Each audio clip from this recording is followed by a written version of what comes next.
بصوا بقى الفيديو ده متصور مخصوص لناس حبايبنا، كانت الكوارع دي معموله عشانهم وما جوش، فاحنا اللي هنقوم بالليله. فعايزه اوريكم بقى بعد ما طفينا عليها في حله الضغط، يعني احنا سيبناها مده بقى عشان تاخد وقتها كده وبراحتها. بسم الله.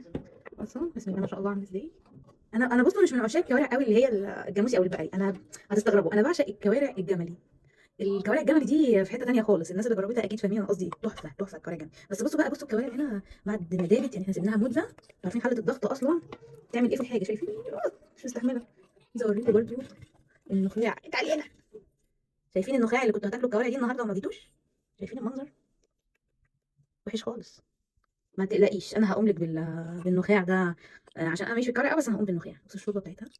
الشوربه بتاعتها عامله ازاي؟ رهيبه.